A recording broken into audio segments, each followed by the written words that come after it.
네, 우리는 수요 예배 때마다 기적을 일으키는 믿음이라는 그 시리즈를 가지고 함께 말씀을 나누고 있습니다.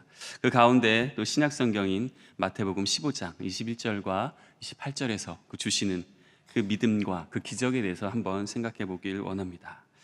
이렇게 수요 예배 때마다 우리 샤론 성가대가 너무나도 아름다운 찬양해 주셔서 너무나도 감사합니다.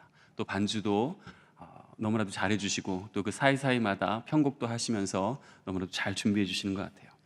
이렇게 찬송가로 또 우리의 마음 가운데 그 감동을 주고 은혜를 주고 계십니다. 이렇게 감동이라는 것이 도대체 무엇일까요? 감동을 받으면 우리가 어떻게 되나요? 감동이라는 사전적인 의미는 크게 느끼어 마음이 움직이는 것이다라고 이렇게 사전적으로 표현을 하고 있습니다. 마음이 움직이게 되면 무엇이 또 따라 움직일까요? 우리의 몸이 움직이게 됩니다. 우리의 몸이 움직이게 되면 우리의 삶이 또 움직이게 되는 것이죠. 그만큼 감동이라는 것은 삶을 변화시키는 또한 능력이 있다라는 것입니다. 오늘 말씀에 예수님을 감동시킨 한 이방 여인 그리고 그에 대한 예수님의 축복의 말씀이 담겨져 있습니다. 예수님을 감동시킨 여인은 어떤 축복, 어떤 기적을 누렸을까요? 우리 결론되는 28절 말씀부터 한번 읽어보면서 시작하도록 하죠. 함께 읽겠습니다. 시작. 이에 예수께서 대답하여 이르시되 여자여 내 믿음이 크도다. 내 소원대로 되리라 하시니 그때로부터 그의 딸이 나으니라. 아멘. 주님께서 한 여자에게 내 믿음이 크도다. 내 소원대로 될 것이다 라고 말씀합니다. 그 여인의 믿음을 크다라고 말씀합니다. 그렇다면 이 여인의 믿음이 어떠했길래 예수님께서는 그 여인의 믿음을 크다라고 이렇게 말씀하셨을까요? 또한 그 믿음이 어떠했길래 그 믿음을 보시고 그의 인생 가운데 그 기적을 펼쳐 보여주실까요? 우리 첫 번째로 우리가 함께 나눌 것은 환경을 뛰어넘는 믿음이 기적을 일으킨다입니다. 우리 22절을 다시 한번 읽어보겠습니다. 22절입니다. 시작. 가나안 여자 하나가 그 지경에서 나와서 소리질러 이르되 주 다윗의 자손이여 나를 불쌍히 여기소서 내 딸이 흉악하게 귀신 들렸나이다 하되. 아멘. 22절 말씀을 보니까 가나안 여자 하나가 그 지경에 나와 소리 질렀다라고 말합니다. 이 여인은 즉 이방인 가나안 여인이라는 것입니다. 하나님의 축복과는 상관없고 또한 거리가 먼 백성이라는 것입니다. 우리가 잘 아는 말씀 창세기 9장, 그 9장에 어떠한 사건이 나오나요? 바로 노아의 홍수 사건이 나옵니다. 노아의 홍수 사건이 지난 후에 노아와 그의 가족들이 무엇을 합니까? 농사를 짓죠. 포도를 심고 경작합니다. 그리고 그 재배된 포도를 가지고 포도주를 만들어서 또 먹기도 했습니다. 그 가운데서 벌어진 사건이 있습니다.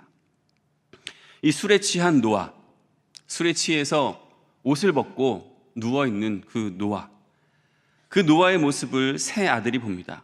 셈, 함, 야벳. 그 가운데서 첫째 아들과 셋째 아들 셈과 야벳은 그의 허물을 덮어줍니다. 뒤로 들어가서 옷으로 그의 하체를 가립니다. 그런데 둘째 아들 함은 어떻게 합니까? 그것을 흉보입니다. 아비를 비웃습니다. 그 결과 어떻게 됩니까? 함은 저주를 받게 됩니다. 이 바로 함의 자손이 바로 가나안 족속입니다. 그래서 그들은 바로 저주의 상징이 된 것이죠. 이 구약의 관점으로 볼 때 분명히 이 가나안 여인은 하나님의 축복과는 도무지 상관이 없는 사람입니다.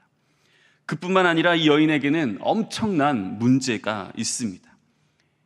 이 여인에게 딸 하나가 있는데 흉악한 귀신이 들렸다는 겁니다. 본문을 보니 보통 심한 것이 아닙니다. 이 원어적인 의미로 보면 이 여인의 딸이 육체적 질병뿐만 아니라 도덕적으로도 나쁜 행실을 하며 타인에게 위해를 가한다는 것이죠. 한마디로 미쳤다라는 겁니다. 이 여인은 미친 딸을 데리고 있었던 것입니다. 얼마나 수치스러웁니까? 얼마나 그 마음 가운데 좌절과 절망이 있었겠습니까? 여인은 자신의 신분을 가지고 자신의 문제를 가지고 도무지 하나님 앞에 설 엄두를 낼 수도 없는 그러한 사람이었습니다. 하나님의 축복과는 거리가 멀었습니다. 하나님의 그 은혜, 하나님과의 그 만남은 상상할 수도 없었습니다. 그런데 이 여인이 어떻게 합니까? 예수님께 나아옵니다. 바로 이것이 주님께로부터 칭찬받은 그런 원인이 됩니다. 비록 신문적으로는 구약의 율법적 저주 가운데 있지만 도무지 하나님께 은혜를 구할 수 없는 문제를 가지고 있지만 그녀는 주님만이 하실 수 있습니다 라는 그 믿음을 가지고 주님 앞에 나온 것입니다. 주님께서 이 가나안 여인의 이러한 믿음을 보시고 여자여 내 믿음이 크도다 라고 칭찬하고 계신 것입니다. 사람들은 하나님의 은혜와 축복을 받지 못하는 이유를 자신의 신분 또한 나에게 있는 그 문제 때문에 그 은혜와 축복을 받지 못하고 있다라고 생각합니다.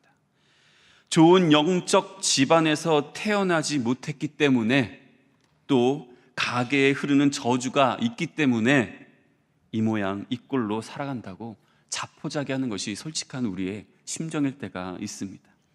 왜 우리 부모님은 믿지 않으셔가지고 왜 그러한 원망도 하죠. 그런데 가끔 보면 믿는 가정에서도 자녀들이 좀 엉뚱하게 나갈 때도 있는 것 같습니다. 그런 것을 볼 때 꼭 믿고 안 믿고가 문제가 아닌 것 같습니다. 자신을 둘러싸고 있는 문제가 너무나 엄청나서 도무지 자신의 힘으로 해결할 수 없기에 성공할 수도 없고 행복할 수도 없다고 생각하는 것이 우리들의 판단입니다. 그래서 피해의식에 사로잡혀서 세상을 부정적으로 바라보죠. 세상 탓마다합니다. 세상이 이렇기 때문에, 정치가 이렇기 때문에, 나라가 이렇기 때문에 라고 탓만하며 살아갑니다.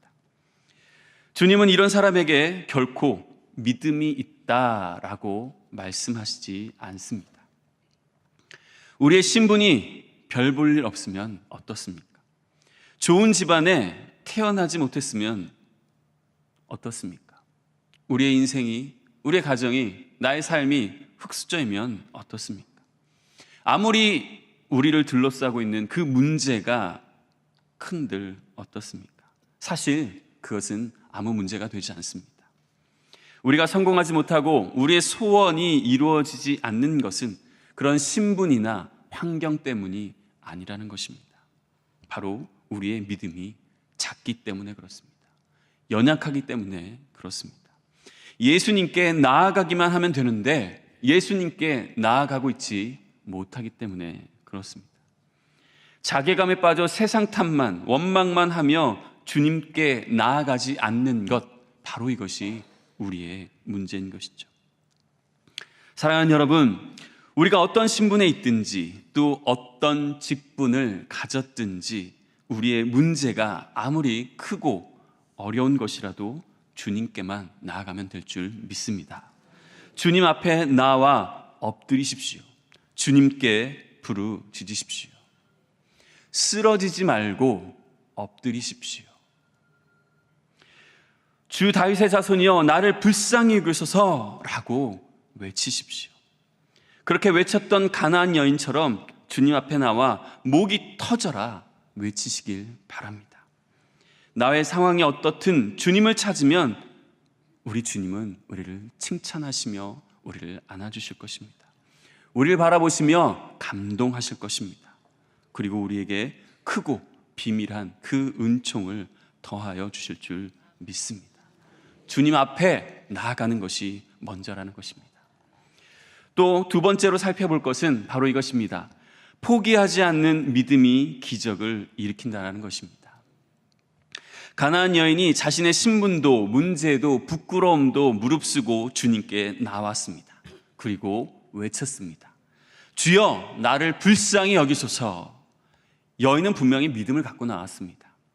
비록 저주받은 가나안 사람일지라도 또한 세상에서 말할 수 없는 그 부끄러움과 그 수치스러움이 자신에게 있다 할지라도 주님 앞에 나아가기만 하면 된다라고 믿고 주님 앞에 나았습니다. 그런데 주님의 반응은 참으로 냉담합니다. 우리 23절을 함께 읽겠습니다. 예수는 한 말씀도 대답하지 아니하시니 제자들이 와서 청하여 말하되 그 여자가 우리 뒤에서 소리를 지르오니 그를 보내소서. 아멘. 예수님은 한 말씀도 대답하지 않았다 말씀하십니다. 여인은 주님께만 나아가면 다 되는 줄 알고 그 모든 것을 무릅쓰고 힘껏 소리쳐 외치고 목이 터져라 외치며 나아가고 있는데 주님께서는 반응이 없습니다. 혹 주님께서 자신을 보지 못하셨을까? 자신의 소리를 듣지 못하셨을까? 젖먹던 힘까지 몸부림을 치며 나아갑니다. 이 말씀을 보면 여인은 한 번 소리 지른 것이 아닙니다.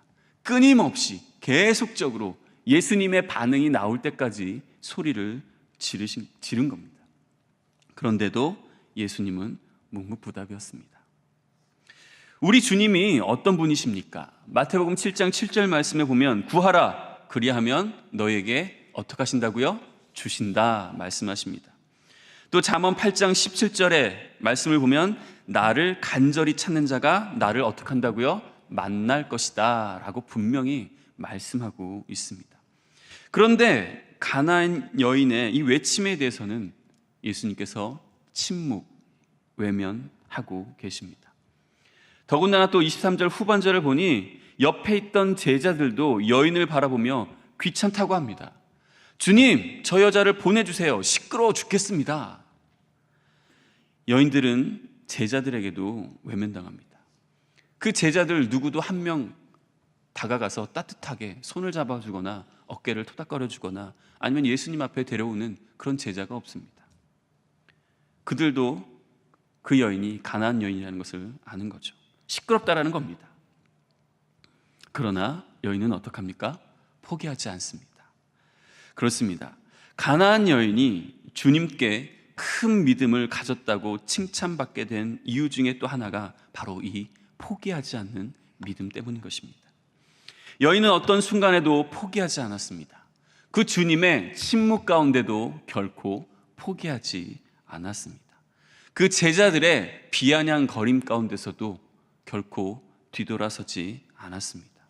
주님의 침묵, 제자들의 냉담함에도 결코 포기하지 않고 다시 주님을 붙듭니다. 주님께 간구합니다. 더 크게 부르짖습니다. 분명 우리 기도에 주님께서 침묵하고 계실 때가 있습니다. 목이 터져라 새벽마다 나와서 외쳐도 주님은 주무시는지 아무런 반응이 없는 것 같을 때가 있습니다. 그럼에도 누구든지 주의 이름을 부르는 자는 구원을 얻을 것이다 라는 그 확신을 가지고 주님 앞에 나아가십시오. 결코 포기하지 마십시오. 결코 기도하는 것을 쉬지 않길 축복합니다. 주위에서는 그만해라, 그 정도면 됐다, 시끄럽다 라고 해도 끝까지 주님께 붙드는 우리의 신앙, 우리의 믿음 되길 축복합니다. 하나님의 침묵, 외면은 결코 거절이 아니라는 사실을 분명히 깨달으십시오. 우리를 훈련시키시고 또한 연단하셔서 바로 정금과 같이 다시금 우리를 만드시고 인도하시려는 그 하나님의 또한 뜻이 있으며 하나님의 또한 인도하심이 있는 줄 믿고 더욱더 주님 앞에 최선을 다해 달려나가는 우리의 모습 되길 축복합니다. 세 번째로 우리가 살펴볼 것은 바로 소중한 것을 선택하는 믿음이 바로 기적을 일으킨다는 겁니다. 침묵하시는 예수님과 냉담한 제자들의 그 외면 속에서도 가나안 여인은 주님을 향해 포기하지 않습니다. 예수님께서 이런 여인의 모습을 보시고 너는 큰 믿음을 소유하고 있구나 라고 칭찬할 만하십니다. 그런데 주님은 칭찬이 아니라 더 끔찍한 말씀을 하고 계십니다. 우리 24절을 함께 읽겠습니다. 시작. 예수께서 대답하여 이르시되 나는 이스라엘 집에 잃어버린 양 외에는 다른 데로 보내심을 받지 아니하였노라 하시니, 이스라엘 집에 잃어버린 양 외에는 다른 데로 보내심을 받지 않았다. 여기까지 해도 준수합니다. 그런데 26절 함께 읽겠습니다. 시작. 대답하여 이르시되 자녀의 떡을 취하여 개들에게 던짐이 마땅하지 아니하니라. 주님은 상상할 수 없는 모욕적인 말을 하신 것입니다. 넌 개야. 난 너에게 줄 은혜가 없어. 아니, 줄 의무도 없고 난 너와 상관없어 라고 너무나도 심한 말씀을 하십니다. 누군가 나에게 개다라고 표현하면 마음이 어떠십니까? 확 올라오시죠? 네. 그런데 예수님께서 이 여인에게 개다라고 표현을 하고 있습니다. 만약에 예수님께서 나에게 너는 개야 라고 얘기하면 이 설교 시간에 자꾸 개가 나오니까 그러네요. 네. 그런 말씀을 들으면 어떻습니까? 실망하겠죠. 아니 뭐 예수님이, 교회가, 하나님이 라고 하면서 포기하고 떠나갔겠죠. 아니 능력이 좀 있으시다고 사람을 그렇게 무시할 수 있습니까? 라고 대들 수도 있겠죠. 욕을 하고 침을 뱉고 떠나갈 수도 있습니다. 그래서 어떤 사람들은 이것은 주님의 실수다, 또 유대인들 때문에 스트레스를 받으신 예수님께서 홧김에 여인에게 툭 던진 말이다 라고 그렇게 말하는 사람들이 있습니다. 정말로 그럴까요? 아닙니다. 이것은 분명 예수님께서 의도를 가지고 그 여인에게 하신 말씀입니다. 해결하지 못하는 문제를 가진 채 하나님의 축복과는 상관없는 사람으로 살면서 자존심만 앞세우고 세상 부귀를 얻으며 그렇게 살겠느냐? 아니면 하나님의 축복을 얻기 위해 모든 것을 포기하고 하나님 나라의 개가 되겠느냐라고 그러한 의미를 가지고 말씀하시는 것이죠. 세상 사람들은 해결하지 못하는 문제를 안고 살아갑니다. 마치 귀신 들린 것처럼 미쳐버리겠다고 소리 지르며 저마다 살아가고 있습니다. 그럼에도 불구하고 여전히 그들은 세상에서 더 큰 쾌락과 더 큰 만족을 추구하며 살아가는 것이 그들의 모습입니다. 이런 자들에게 주님은 다 버리고 하나님 나라의 개로서 살 수 있냐고 물어보고 계십니다. 이 차디찬 냉담한 말씀에 여인은 결단의 고백을 하죠. 우리 함께 27절 말씀을 함께 읽겠습니다. 시작. 여자가 이르되 주여 올소이다마는 개들도 제 주인의 상에서 떨어지는 부스러기를 먹나이다 하니. 아멘. 이 여인의 고백이 참으로 대단한 것입니다. 주님, 나는 이방 여인입니다. 가나안 여인입니다. 주님의 축복과는 거리가 먼 존재입니다.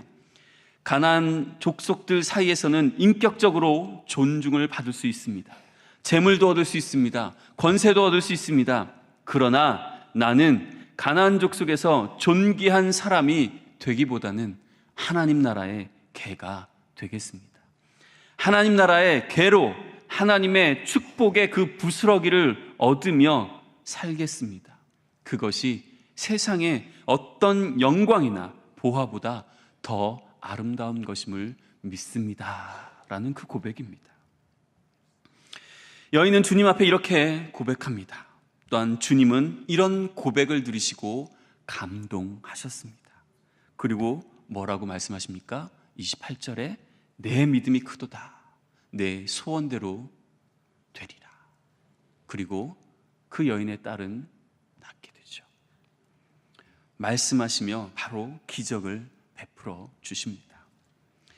그 축복, 그 기적은 결코 상에서 떨어진 부스러기가 아닙니다. 이건 부스러기 정도가 아닙니다. 누구도 경험 못할 바로 큰 기적이며 최고의 축복인 것이죠. 사랑하는 성도님들, 주님을 선택하십시오. 소중한 것을 선택하십시오. 그럴 때 주님께서 주시는 놀라운, 그 누구도 경험할 수 없고 상상할 수도 없는 그 축복과 그 기적이 우리의 삶 가운데 펼쳐지게 될 것입니다. 또한 구약에 이러한 고백을 하는 우리 믿음의 선진들이 많습니다. 그런 삶을 살아간 그러한 자들이 있습니다. 다윗은 고백합니다. 시편 84편 10절입니다. 시작. 주인의 궁정에서 한 날이 다른 곳에서의 첫날보다 나은즉 악인의 장막에 사는 것보다 내 하나님의 성전에 문지기로 있는 것이 좋사오니, 하나님의 성전에 문지기로 있는 것이 좋사오니, 문지기로 있으면서 바닥 쓸면서 그렇게 청소하면서 있는 것이 오히려 더 좋다라고 얘기합니다. 또 모세는 어떠했습니까? 우리 히브리서 11장 24절부터 26절 말씀을 함께 읽겠습니다. 시작. 믿음으로 모세는 장성하여 바로의 공주의 아들이라 칭함받기를 거절하고 도리어 하나님의 백성과 함께 고난받기를 잠시 죄악의 낙을 누리는 것보다 더 좋아하고 그리스도를 위하여 받는 수모를 애굽의 모든 보화보다 더 큰 재물로 여겼으니 이는 상 주심을 바라봄이라. 아멘. 바로 이 믿음입니다. 우리는 어느 것을 선택하시겠습니까? 무엇을 바라보고 계시겠습니까? 지금 뉴스에서 가장 핫한 뉴스가 무엇인가요? 바로 월드컵이죠. 6월 17일 수요일 11시에 한국과 독일 축구를 거의 다 보셨죠. 그리고 보시진 않았어도 익히 소문을 들어서 아실 것입니다. 너무나도 선전했습니다. 16강에 올라가지 못했지만 너무나도 많은 칭찬을 듣고 있습니다. 그리고 그 다음 날 일본과 폴란드의 경기가 있었습니다. 이것도 익히 들어서 아시죠? 어떤 결과가 있었는지. 폴란드가 1대0으로 이겼지만 일본이 그 후반전에서 보여준 그 게임의 내용은 너무나도 실망스러웠습니다. 그래서 그에 대한 기사를 보고 이제 댓글을 좀 이렇게 제가 막 찾아보고 있는데 한 댓글이 어떤 분인지 모릅니다. 근데 한 댓글이 제 마음속에 확 꽂혔습니다. 그 댓글은 이런 내용입니다. 우린 탈락하고 멕시코를 얻었는데 일본은 진출하고 전 세계를 잃었네. 어떻습니까?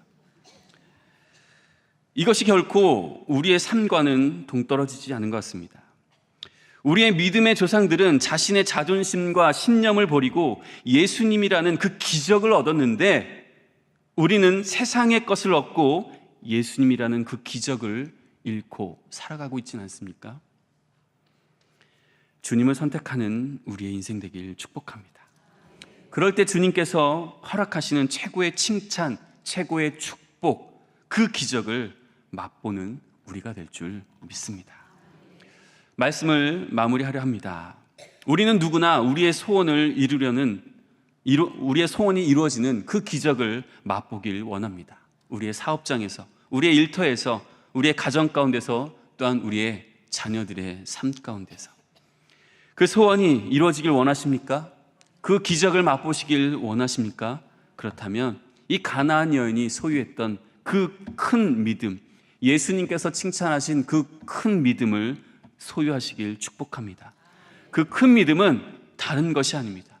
바로 환경을 뛰어넘고 포기하지 않고 바로 소중한 것, 즉 주님을 선택하는 바로 그 믿음입니다. 그 믿음이 바로 예수님의 마음을 감동케 하고 그 감동으로 인하여서 기적을 펼쳐 보여주시는 놀라운 역사가 있게 되는 것입니다. 이러한 인생이 우리의 삶 가운데 차고 넘치길 주님의 이름으로 다시 한번 축복합니다.